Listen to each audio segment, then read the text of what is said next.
আজকে aspiring Bangladesh policy summit 2026।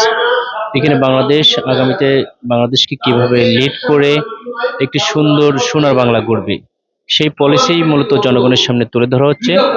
এবং এখানে আমরা আশা করি যে বাংলাদেশে একটা সোনার বাংলা ছিল, কিন্তু এখান থেকে শিক্ষা ও নৈতিকতা এই দুইটা বিষয় না থাকার কারণে জাতি আজকে একটা গভীর অন্ধকারের মধ্যে চলে গেছে এবং গ্রাজুয়ালি এখানে ফ্যাসিস্টের আগমন ঘটে গেছে।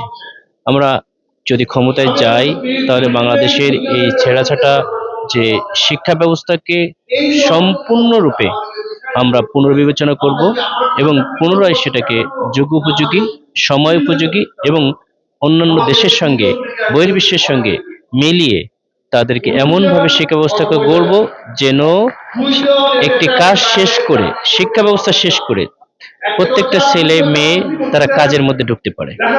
এবং যদি এই কর্মসংস্থানের ক্ষেত্রে বেকারত্ব দূর করতে পারে তাহলে অন্যান্য যে সমস্যা, বেকারত্বের অবসান হলে সেখানে দেখবেন সন্ত্রাস, চাঁদাবাজি এগুলো অটোমেটিক্যালি চলে যাবে। রাষ্ট্রীয় পরিচিতি আরেকটি বড় ট্রেনিং হচ্ছে তার ক্যারেক্টার, তার নৈতিকতা। এই নৈতিকতার ট্রেনিং থাকলে যে সেখানে দুর্নীতিমুক্ত হইতে পারে। 1 সাল থেকে 6 সাল পর্যন্ত দুর্নীতিতে প্রধান হয়েছিল, কিন্তু প্রথম হওয়ার পরও মাওলানা মতিউর রহমান নিজামী উনি যে মন্ত্রণালয়ে ছিলেন দেখবেন যে কোনো দুর্নীতি পায় নাই।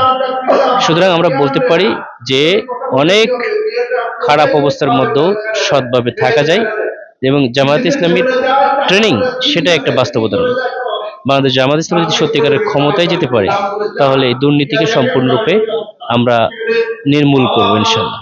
এবং এই বাংলাদেশকে একটি জনগণের সরকার, মানুষের ভেদাভেদ বলে সকলে মিলে যে একটি মানসম্মত জীবনযাপন করবে সেটা আমরা তুলে নিয়ে আসবো ইনশাআল্লাহ।